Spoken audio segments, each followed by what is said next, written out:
Buckingham Palace rarely sleeps, but on the evening of July 21 its corridors felt sharper, almost electric, as if the chandeliers themselves were waiting to overhear the next whisper. Earlier that day, courtiers had pressed swollen envelopes into the hands of royal correspondents, identical cream stationery sealed with the scarlet crest of the sovereign. At first glance the communiqué seemed deceptively bland. Her Majesty the Queen Consort will henceforth focus her energies upon a curated portfolio of cultural and charitable engagements. Only seasoned palace watchers caught the tremor beneath those words. In plainer English it meant one thing: Queen Camilla, long cast as Charles's indispensable partner, had just been quietly moved away from the center of the chessboard. Almost nobody outside the inner sanctum saw the blow coming. For the better part of 2 decades Camilla had inched, handshake by handshake, toward full public acceptance, opening children's libraries in Yorkshire, championing domestic violence survivors in Glasgow, shaking off the bruising memory of the 1990s. And yet, with a single dispatch, her orbit shifted. The official phrasing spoke of streamlining, of fresh generational visibility, of a modern rhythm, but behind the velvet vocabulary lay an unmistakable truth: power inside the House of Windsor had leapt forward a generation, and Camilla's share of it had just been reduced. The catalyst, insiders say, was not one dramatic bust-up, but a slow-building convergence, part palace strategy, part public sentiment, part raw charisma from the Wales household. When Prince William rose in the candlelit gallery of Kensington Palace a fortnight earlier, and declared that Princess Charlotte would begin ceremonial duties, in a manner befitting her future and her conscience, royal historians felt the floor tilt. The announcement did more than set a precocious 9-year-old on a path normally reserved for teenagers. It signaled that William and Catherine were no longer simply heirs-in-waiting. They had become the architects of a new royal template, one that placed their children, not the king's consort, at the heart of tomorrow's crown. For Camilla, the timing could not have been crueler. King Charles's health, already a subject of anxious bulletins, has forced shorter engagements and longer recovery windows. His doctors reportedly restrict overseas flights, and insist on weekly immunotherapy infusions in a private suite at the London clinic. Every hour he rests is an hour someone else must carry the scepter in spirit, and that someone, increasingly, is not Camilla, but William and Kate. Camilla's recent chest infection, whispers of pneumonia linger, only sharpened the divergence. While she retreated behind Balmoral's granite walls to convalesce, the Prince and Princess of Wales staged a triumphant mental health summit in Birmingham, walked a flood-ravaged high street in Shrewsbury, and recorded a viral podcast on resilience that clocked 2 million listens in 48 hours. The optics were impossible to ignore: the Queen Consort coughing behind closed curtains, the younger royals delivering hope on the front line. Yet one detail stung Camilla more than any cough: Charlotte's sudden elevation. Until now, Camilla's own grandchildren had enjoyed a gentle drip feed of royal treats, an invitation to the carols at Westminster Concert here, a balcony glimpse during Trooping the Colour there, nothing official, but enough to whisper possibility. She daydreamed that in a decade or two, one of those grandchildren might stand near a sovereign, perhaps carrying a cushion of coronation regalia, or reading a prayer at St. George's Chapel. Those hopes evaporated the morning Charlotte's training schedule was leaked: media coaching twice a month, a dialect specialist to preserve her crisp home counties vowels, even lessons in the choreography of walkabouts. "They are polishing that child for destiny," an aide murmured, and in that polish Camilla saw the doors to her own dynasty slowly closing. When Prince William spoke of honoring the Queen's example, he did not name which Queen he meant, but everyone in Poets' Corner heard Elizabeth, not Camilla. He referenced duty forged, over steadfast decades, resilience, proved in soldiered silence, qualities the late monarch embodied so thoroughly that any comparison felt like a gentle rebuke to more recent incumbents. Catherine, stepping forward only to raise a glass of elderflower cordial for the toast, sealed the symbolism: poise without proclamation, influence exercised on a hush.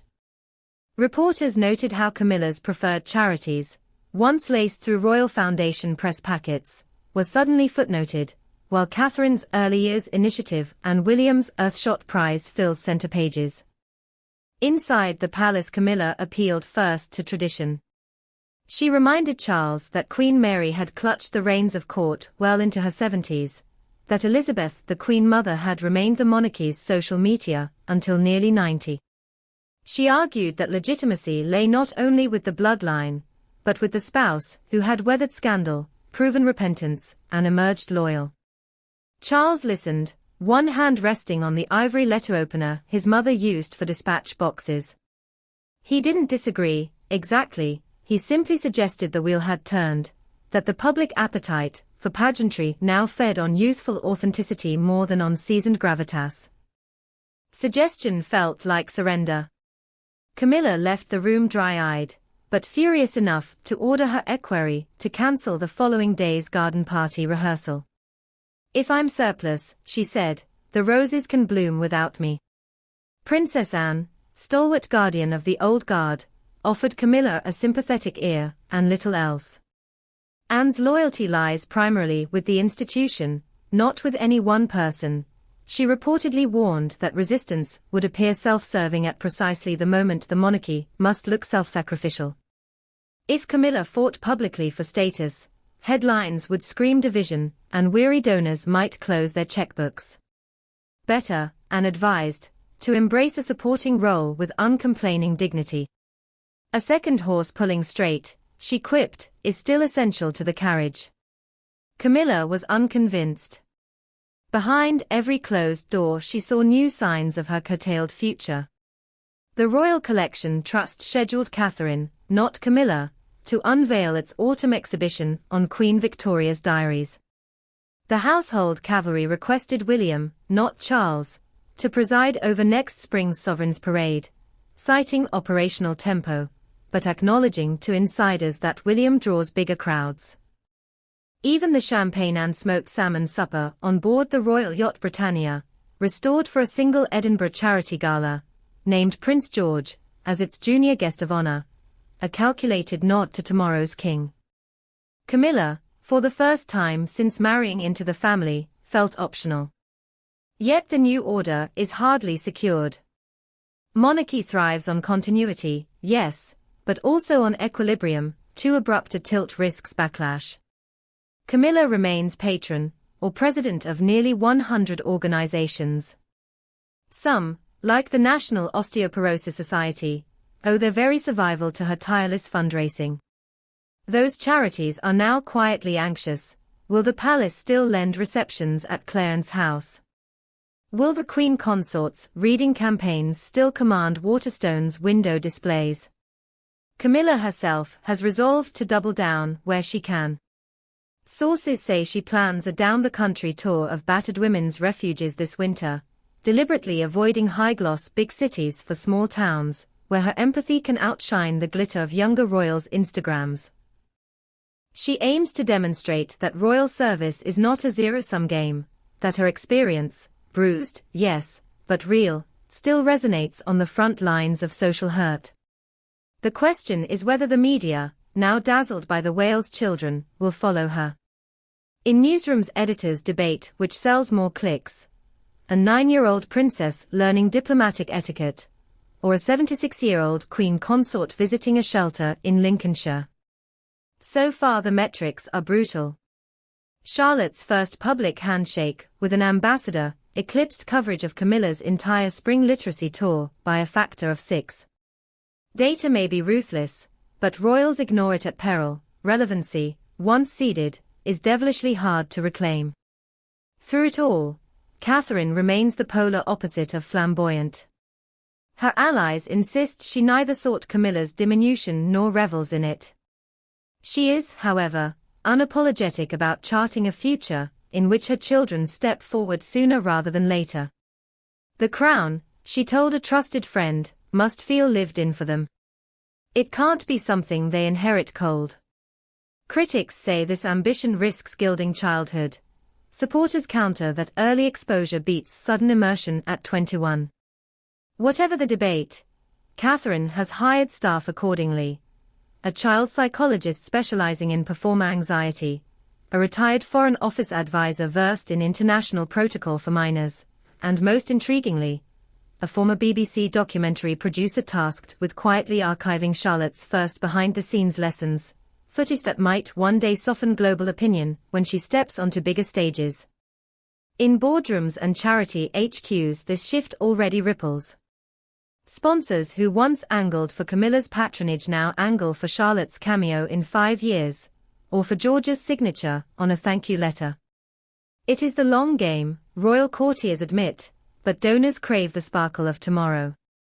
Savvier foundations tailor proposals around early years mental health or environmental stewardship, causes reliably championed by the Wales household.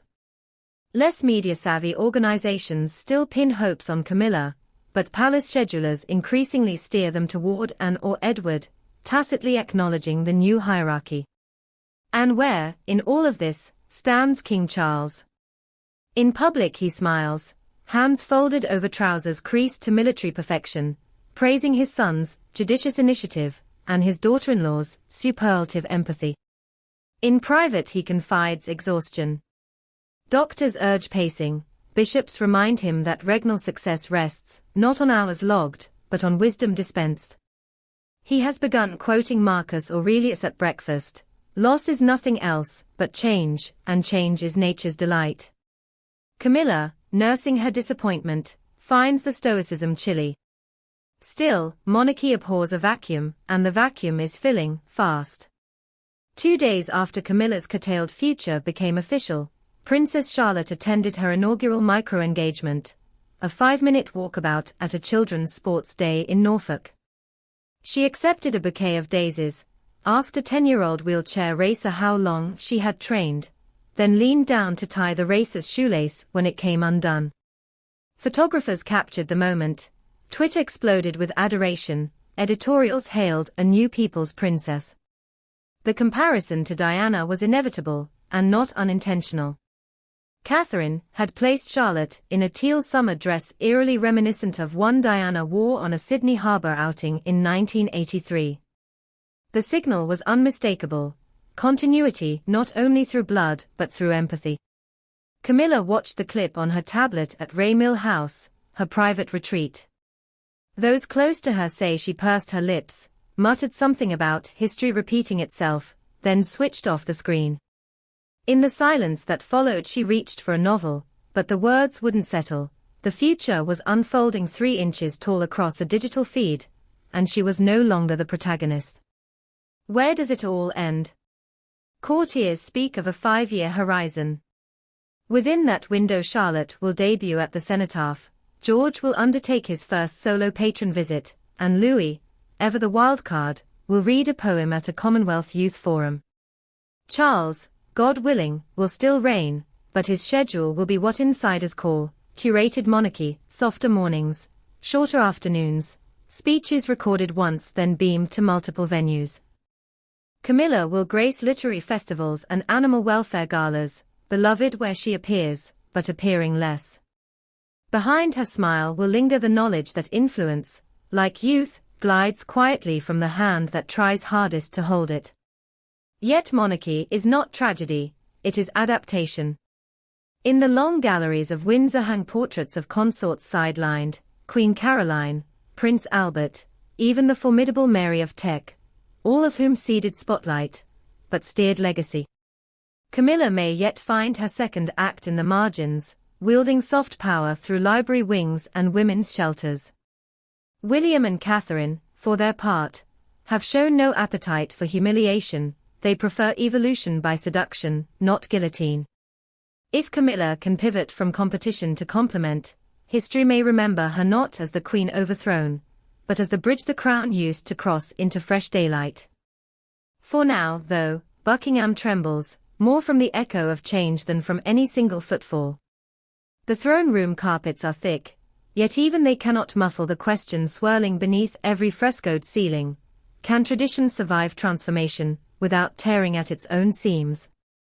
The answer, as ever, will arrive not in proclamations, but in moments, one bouquet accepted, one shoelace tied, one consort choosing whether to stand in the sun or the shade. And we, watching from parlors and phone screens, will judge each choice, line by whispered line, until the saga that is Britain's crown writes its next irreversible chapter.